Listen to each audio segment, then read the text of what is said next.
ورفعت عيني للسماء أرى بها itu adalah nisbat kepada habaib yang ada di Hadramut sana.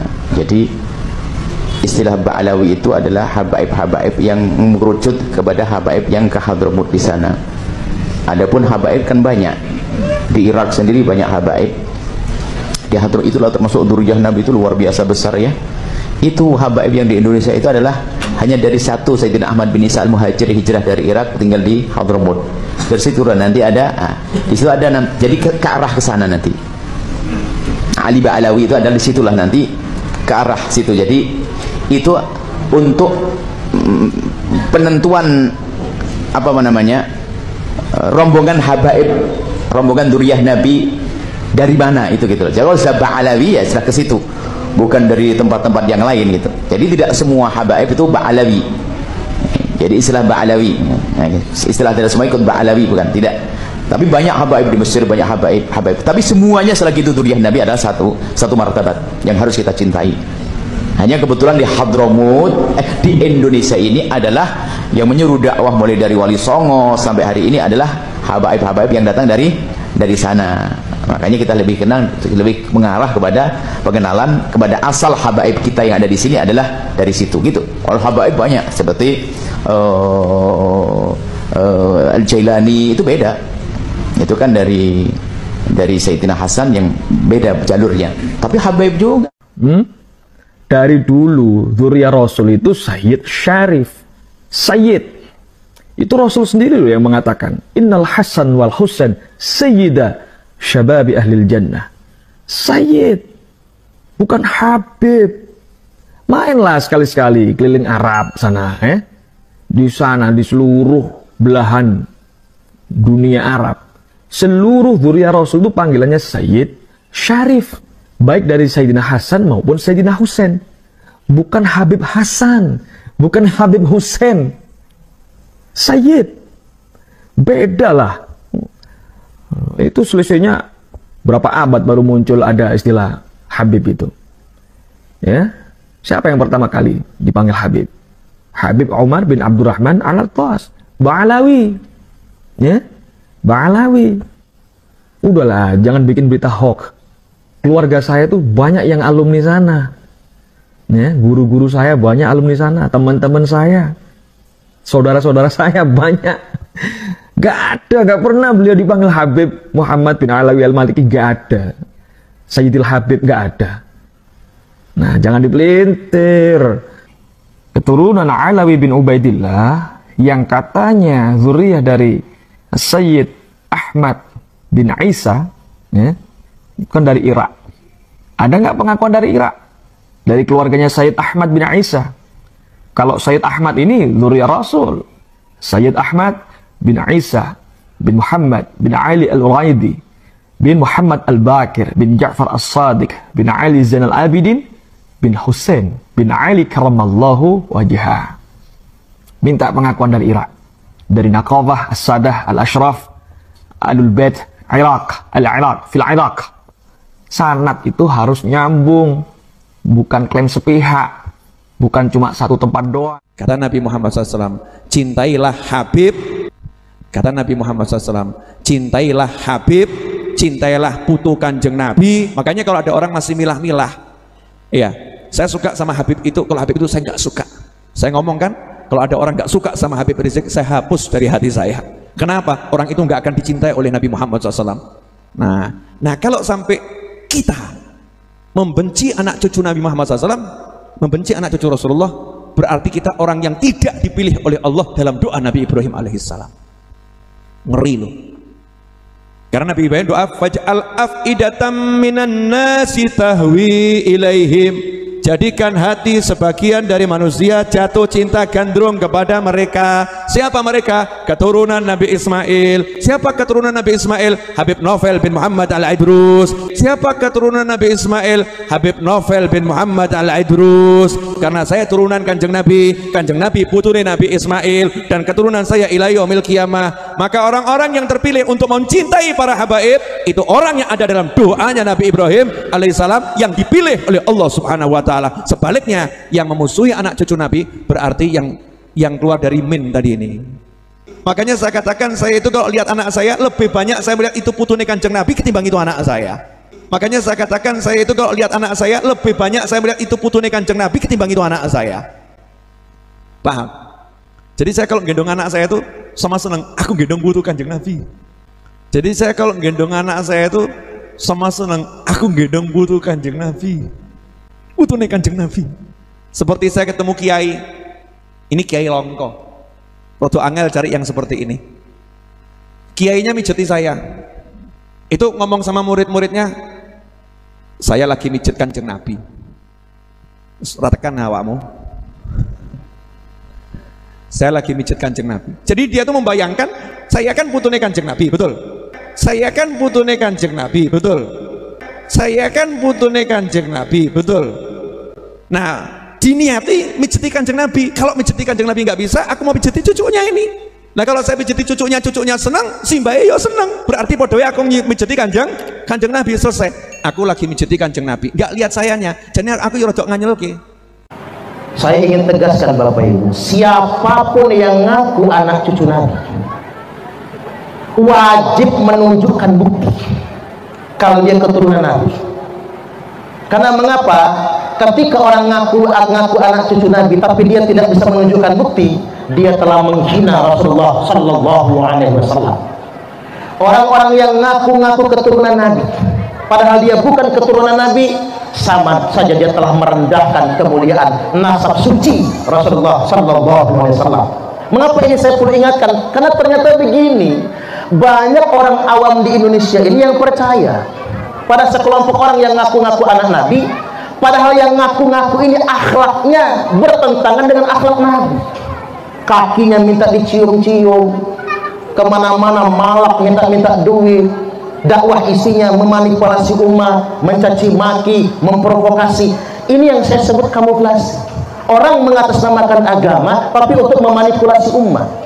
Saya ingin tegaskan Bapak Ibu malam ini, orang masuk surga bukan karena nasab. Gini bagi, jangan sampai ada orang yang mengklaim dengan nasabnya dia sudah bisa mengkapling surga. Tidak, orang itu mulia itu karena ketakwaannya. Inna akramakum indallahi atqakum. Sesungguhnya yang paling mulia di antara kalian semua di sisi Allah adalah orang yang paling bertakwa. Maka harus dibuktikan dulu. Setelah diteliti ternyata Pak, yang ngaku-ngaku cucu Nabi itu sudah 200 orang tes DNA, ternyata DNA-nya bukan ke Nabi, DNA-nya DNA Yahudi. Umat Yahudi hijrah ke Yaman, masuk Islam. Ternyata Yahudi yang masuk Islam bukan DNA Nabiullah Muhammad Sallallahu Alaihi Wasallam. Hati-hati sudah. Semua yang ngaku harus memberikan bukti itu semua. Apatah lagi ngaku anak cucu Nabi lalu mengklaim pasti masuk surga. Ngaku anak cucu Nabi tapi merendahkan umat muslim yang lain. Seolah-olah begini, ada warga agama kelas 1. Ini anak cucu Nabi ini kasta tertinggi, nggak boleh nikah sama kelompok kasta tertinggi. Nah, kita Islam yang biasa nih kasta nomor 2. Jadi budak mereka mesti cium tangan dan cium kaki mereka. Ini saya pikir bisa merusak ini Bapak Ibu, bisa merusak ini. Nggak boleh. Dulu Wali Songo, halo, Wali Songo itu Pak Bu, itu yang terbukti nasabnya keturunan Nabi. Kita ini kadang-kadang lalai ya. Yang ngaku-ngaku cucu Nabi kita percaya dia cucu Nabi.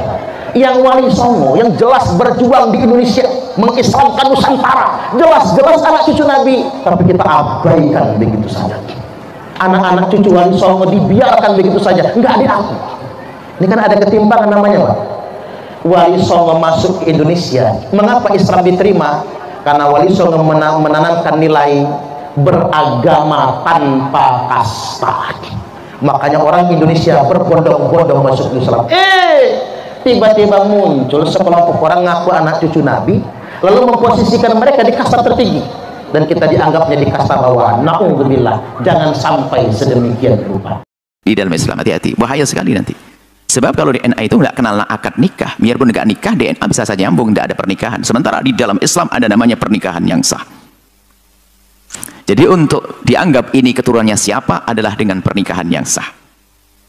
Makanya menentukan nasab adalah dengan istifadhah. Misalnya di kampung itu sudah didengar bahwasanya si A anaknya si B, sudah, jangan banyak tanya.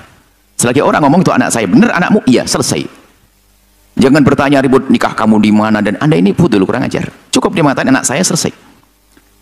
Siapa yang meragukan beliau? Cucunya Wali Kutub, diambil menantu wali juga, ya kan, Habib Abu Bakar.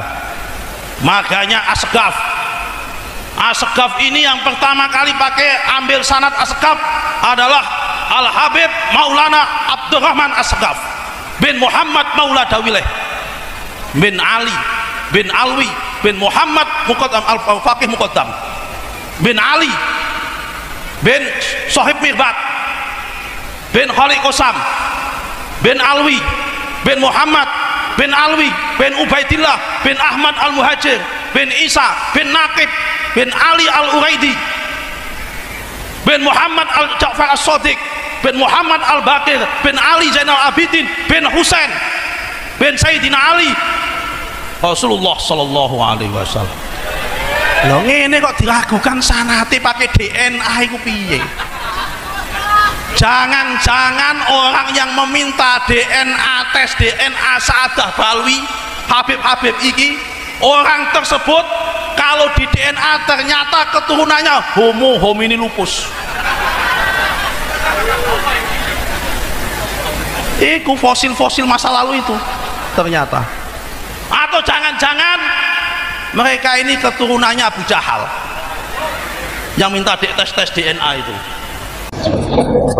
Pendapat itu Gus kaitannya dengan statementnya Nusron Wahid yang katanya yang menyuruh kau tes DNA untuk kaum habaib itu katanya kaum homoni lupus katanya, dan statementnya Buya Yahya itu juga Gus katanya kurang ajar katanya yang nyuruh tes DNA sama para habaib itu Gus. Sekarang saya tanya yang sama yang bersangkutan dasarnya apa? Kalau seumpama itu kurang ajar, lebih kurang ajar mana? Untuk mencari kebenaran dan kepastian nasab dengan DNA, atau ada orang yang masih diragukan nasabnya, mengaku dirinya nasabnya kepada Rasulullah, tapi berbuat dengan cara yang kasar, menyebut binatang, sementara mereka membawa bendera nasabnya Rasulullah. Menurut Anda lebih kurang ajar mana? Kurang ajar itu Gus tadi yang mengaku nasab. Ada orang mengaku dirinya nyambung kepada Rasulullah, tetapi binatang itu semua, meremehkan orang lain, menyebut kiai ulama itu dengan namanya saja, provokasi masyarakat, kata-katanya kasar, tapi mereka mengatakan saya adalah cucunya Rasulullah. Sekarang lebih kurang ajar mana dengan tes DNA? Makanya saya tanya, orang bicara begitu dasarnya apa? Siapa yang tahu? Sekarang saya tanya, sekarang siapa yang Pak Nusron Wahid? Pak Nusron Wahid itu ahli nasabah bukan? Bukan ahli hadis, bukan ahli tafsir kan? Iya, bukan faknya kan? Bukan. Masalah nasab begini. Lalu bicara itu untuk apa? Sekarang saya tanya, yang satu namanya Bu Yahya. Bu Yahya termasuk nasabah. Ngerti nggak masalah ilmu nasab? Pernah neliti kayak keimat nggak? Pernah ya. Saya ini spesialis saya tafsir hadis. Tafsir hadis, ya udah pegang tafsir hadis. Masalah nasab saya dengerin keimat, walaupun keimat usianya jauh di bawah saya, tapi saya dengerin karena ini ilmiah, ini spesialisasinya dia. Saya tidak berhak untuk menyalahkan, karena spesialisasi saya adalah tafsir dengan hadis. Ini namanya konteks ilmiah. Makanya saya tanya, kalau semua Bu Yahya mengatakan seperti itu, dasarnya apa? Sampai bicara begitu. Sampai pernah neliti kayak keimat belum? Belum pernah. Untuk apa bicara seperti itu? Itu membuat fitnah, itu seperti itu. Itu namanya yang disebut sama saya narasi nggak benar. Kalau Pak Nusron Wahid dasarnya apa? Sampai itu meneliti nasab enggak? Masalah-masalah DNA enggak? Apalagi pernyataannya Pak Nusron itu bertentangan dengan hasil bahsul masail, masalah tes DNA itu boleh di zaman NU. Anda sebagai waketum tapi Anda nggak ngerti masalah perkembangan di NU, buat apa jadi waketum? Seharusnya kan nggak seperti itu. Tanya dulu, fasalu ahla dzikri in kuntum la ta'lamun. Kalau Anda belum tahu jangan langsung menjustifikasi seperti ini. Tanya dulu yang pada ahli ilmu. Saya itu spesialisnya tafsir hadis. Saya masalah nasab tanya sama Kiai Imad, dengerin, menghargai. Jangan Imat salah ini. Mentang-mentang saya punya guru habaib, mentang-mentang saya itu banyak saudara yang habaib Ba'alwi. Saya juga banyak saudara Ba'alwi, dari bin Yahya, dari Segaf, dari Al-Jufri, dari Hal-Habsyi, banyak ponakan-ponakan saya. Tapi bukan seperti itu caranya. Jadi artinya jangan seperti inilah yang disebut dengan satu sikap tindakan yang tidak dewasa. Justru yang buat gaduh yang seperti ini bukan keimatnya. Kalau keimat itu adalah sudah sudah memenuhi konteks-konteks ilmiah. Memang dari dulu yang namanya konteks ilmiah seperti itu. Anda jangan kaget kalau jadi, apalagi Anda mengatakan orang NU, lah kok kagetan? Kok jadi orang NU kok kagetan nggak sih? Jadi orang NU jangan kagetan, biasa aja. Gus Dur nggak pernah kagetan. Biasa dia kata, orang mau kagetan, benar kata Gus Dur, nggak usah kaget. Jadi apa dasarnya? Yang masalah yang berkaitan dengan DNA itu di bahsul masail itu sudah ada. Dari dulu sudah ada. Saya juga ikut bahsul masail kok. Sering dengan masalah tes DNA. Yang disebut kalau bahasa kitab itu al-qiyafah. Orang namanya al-qafah. Qiyafah itu boleh. Bukan wajib. Awal asal hukumnya boleh. Awas nih, boleh dulu nih. Boleh.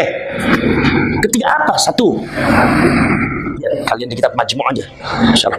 Ketika satu adalah adamul bayyinat li itsbatin nasab atau li ilhaqin nasab. Tidak ada saksi, baik saksi ilmiah atau seumpama saksi orang atau saksi apalah yang menyebabkan bahwa itu ada ketetapan subutun nasab. Tidak ada saksi, maka boleh dengan cara qiyafah, DNA. Kalau sekarang itu DNA. Satu. Nomor dua, ketika ta'arudul bayyinat, ada saksi-saksi tapi bertentangan. Yang satu mengatakan iya, yang satu mengatakan tidak, yang satu mengatakan batal, yang satu mengatakan tetap. Nah, ini boleh di situ pakai tes DNA. Itu asal hukumnya boleh.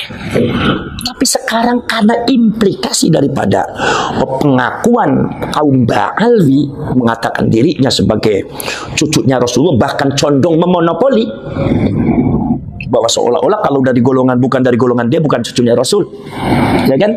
Sehingga ada habaib yang kadang-kadang jahil mengatakan bahwasanya kalau nggak ada di catatan Rabithah Alawiyahnya berarti bukan Habib, berarti Habib palsu. Ini jahil nih. Ada seperti itu tuh, ada, ya kan? Itu artinya apa? Artinya atas monopoli namanya. Berarti kan ada di kalangan mereka itu ada satu asumsi yang memonopoli bahwa seolah-olah keturunannya Rasulullah hanya dari golongan dia. Nah, ini jangan sampai terjadi seperti itu. Jangan sampai terjadi seperti itu. Maka di sini harus boleh kalau terjadi saksi-saksinya itu terjadi perbedaan pendapat. Boleh inda ta'arudul bayyinat, maka boleh qiyafah, boleh dengan cara tes DNA. Itu boleh. Lah cuma sekarang karena implikasinya itu sangat besar karena menyangkut fitnah umat. Kita di mana ketika monopoli kaum Ba'alwi cucunya Rasulullah, ada beberapa oknum yang seperti itu, enggak semuanya. Oknum yang seperti itu, sehingga masyarakatnya banyak yang terbawa dengan akhlak-akhlak yang tidak terpuji. Ya kita lihat aja ada beberapa kadang-kadang memanggil nama kiai, manggil nama Buya Said Agil, kadang-kadang cuma si Said.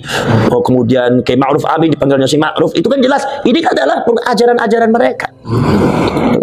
Karena ada oknum Ba'alwi mengatakan bahwasanya kalau manggil dia, kalau manggil selain kita jangan panggil kehormatannya, panggil namanya aja, kalau nggak namanya panggil si. Kita buat fitnah yang diterima oleh masyarakat. Ya Allah, ini termasuk dari oknum Ba'alwi itu.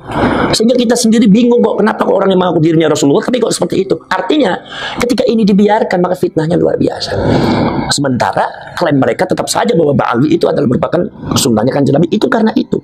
Nah, maka ketika itu menghormati cucunya Rasulullah itu wajib. Zuriyahnya Rasulullah itu wajib. Maka dari itu itsbatun nasab, menetapkan nasab sebagai cucunya Rasulullah Rasulullah dengan wasilah-wasilah apapun, apalagi yang bersifat at-tibbus syar'i, kedokteran bersifat syariat, kata Imam Nawawi dalam kitab Majmu' seperti itu. Boleh al-isti'anah bit-tibbus syar'i, menggunakan dengan dokter yang bersifat syariah, itu boleh, diantaranya dengan tes DNA. Maka ini akhirnya tes DNA yang tadinya berupa wasilah, karena ini sudah mendekati implikasi daripada maksud yang karena wasilah ini kemudian sangat penting menentukan daripada maksud. Tanpa wasilah ini, maksud ini, maka tidak akan bisa dicapai. Bagaimana mungkin kita akan bisa menghormati Rasulullah, keturunannya Rasulullah, kalau kita tidak tahu kalau itu keturunannya Rasulullah, kalau kita masih meragukan, ya kan? Maka dari itu di sini kan akhirnya apa yang disebut dengan usul fikih adalah al-wasail fi hukmil maqasid. Akhirnya wasilah dihukumi sama dengan maksud. Ketika maksud menghormati zuriyahnya Rasul itu wajib, maka wasilah untuk mendapatkan itsbatun nasab li zuriyatir Rasul itu juga hukumnya wajib. Jadi apa yang disebut oleh usul fikih yaitu adalah al-wasail fi hukmil maqasid. Wasilah bisa jadi akhirnya hukumnya sama dengan dimaksud. Dengan apa? Dengan tujuan. Jadi ketika kita itu wajib menghormati zuriyahnya Rasul, tapi kita tidak tahu, bagaimana mungkin kita bisa menghormati zuriyahnya Rasul kalau kita tidak yakin kalau itu zuriyahnya Rasul? Kalau kita tidak tahu bahwa itu zuriyahnya Rasul, maka kita ketika menghormati zuriyahnya Rasul itu hukumnya wajib. Maka wasilah untuk mendapatkan itsbatun nasab li zurriyatir Rasul juga hukumnya wajib. Akhirnya DNA itu juga akhirnya bisa jadi wajib untuk dalam rangka daf'ul fitnah, yaitu menolak fitnah, daf'ud darar, menolak bahaya. Ini kenapa? Karena ini dalam satu bingkai, satu pembahasan sejak zaman dahulu itu sudah banyak syak, keraguan, dan asyakku yuzalu. Keraguan itu harus dibuang. Ma la yatimul wajib illa bihi fahuwa wajib. Kita menghormati cucunya Rasul adalah merupakan tujuan kita, itu wajib, tapi tidak sempurna kecuali dengan tes DNA, karena kita tidak yakin dengan literatur yang ada. Maka akhirnya hukumnya wajib juga. Ini yang disebut dengan al-wasail fi hukmil maqasid. Al-wasail fi hukmil maqasid. Ya, ini jadi nggak ada dasarnya itu. Kalau Anda mengatakan itu nggak boleh, itu nakut-nakutin begitu, nggak boleh itu dalam ilmu. Itu nanti diketawakan sama kaum intelektual, diketawakan. Jadi orang banyak tertawa nanti. Memalukan. Jangan seperti itu. Jadi jadi biarkan saja keiman, kaji ilmiahnya, dan itu perkembangannya terus dipantau saja. Nanti debat ilmiah bukan debat ilmiah, atau kalau tidak terjadi debat ilmiah seumpamanya tentang perkembangannya terus. Jangan buat narasi-narasi yang nggak benar, atau jangan hanya menghadang keiman dengan podcastnya. Apalagi podcastnya itu ada yang cabutan di sini, ada yang disimpan, ada yang ditampil. Wah, itu kan nggak fair, kayak begitu kan. Itu yang disebut provokasi. Walaupun nadanya tidak keras, tapi itu provokasi, itu maksudnya. Nggak boleh itu pembohongan publik. Ya, itu kan adalah karena ini mempengaruhi semuanya. Terus ada yang lagi? Sudah.